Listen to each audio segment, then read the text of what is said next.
So, to continue our series on Jack the Ripper, we have our next suspect, Thomas Cutbush. Thomas Cutbush was born into a respectable family in 1866. His father left early, and he was raised only by his mother and her sister Clara. It has been suggested that these two women each suffered from neurological disorders. Thomas exhibited troubled behaviour in his first ever job, to which he was fired rather hastily. However, the behavioural problems only grew from there. After securing a second job, he was fired for pushing his employer down the stairs.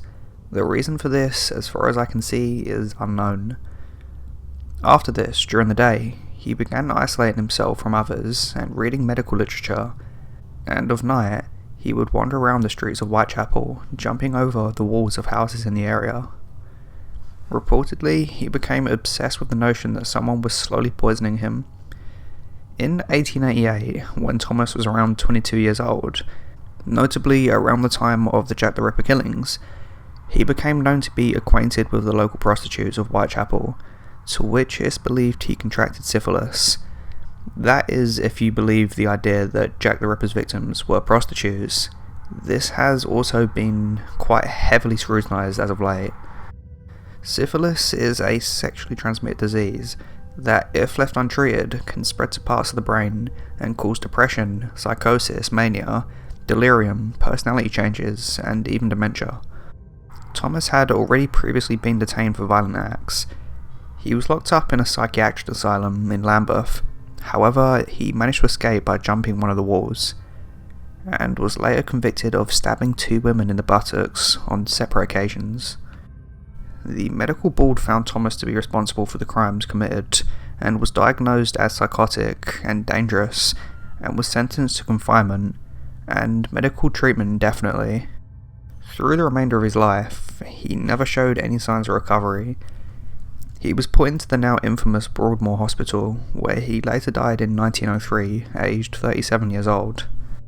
In 1894, the Sun newspaper accused Thomas Cutbush of potentially being the perpetrator of the Jack the Ripper murders. However, this was denounced by Chief Inspector of Scotland Yard, where he publicly backed Thomas Cutbush not to be the killer, and named three more likely suspects instead. He also suggested that he was related to Superintendent Charles Cutbush, who had retired from the Met Police a few years before committing suicide in 1896. Which led many to believe that the police covered up Thomas being the killer. However, it later came to light that the two were not related whatsoever. Over the years, Thomas has been mostly dismissed as being the likely killer. However, he remains an interesting suspect in the ongoing unsolved mystery of Jack the Ripper. Hi everyone, I'm going to add my own opinion in here. Do I think that Thomas Cutbush was Jack the Ripper? No, in my opinion he wasn't, but I definitely think he's an interesting suspect, and I wouldn't completely be surprised if it came out later that he was, but in my opinion, I don't think he was. He seems to me like the shoe fits. However, there's not much circumstantial evidence linking him to any of the murders, whereas with other people, like Charles Lechmere, there is that evidence. It seems to me more of a case of he seems a very interesting suspect and the shoe fits, but it doesn't necessarily mean that he was.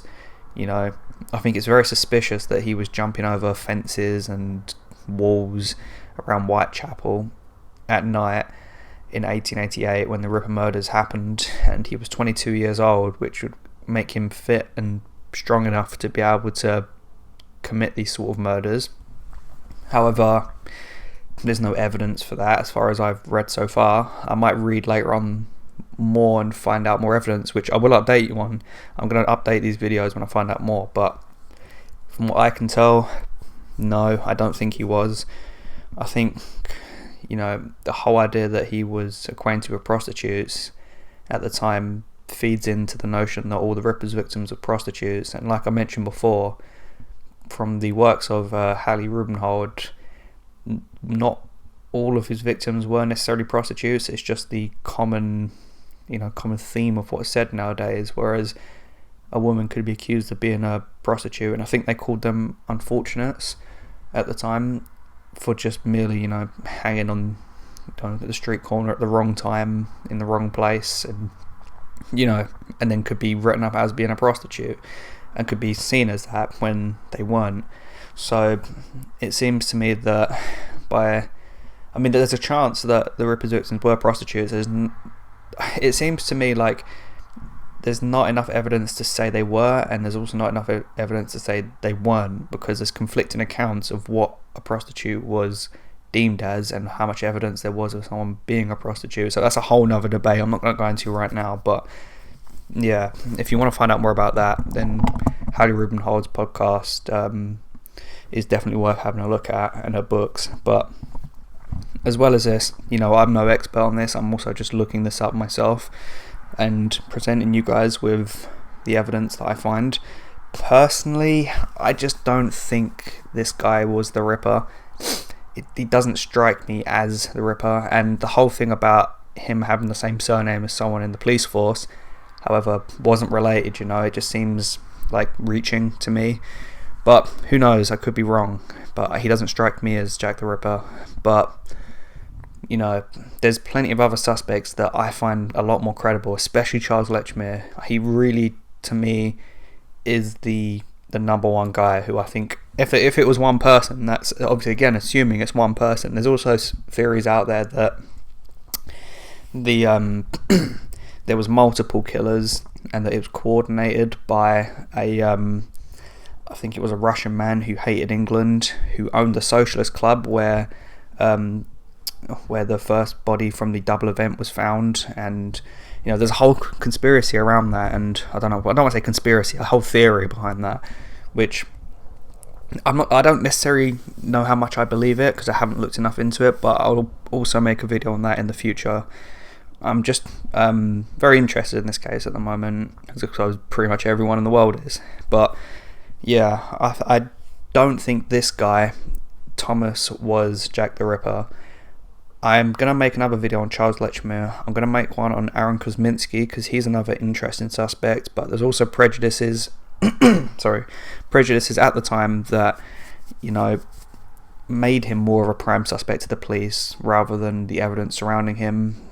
There's that whole thing of the shoal that was reportedly DNA tested, but not very, it wasn't likely to be real, or even if it was, the DNA from it would match 99% of the population. So yeah, I'm gonna go now. If you enjoyed this video, let me know, and if you're listening to this on podcasts, leave me a review. Let me know if you want to hear more Jack the Ripper videos or stories or whatever.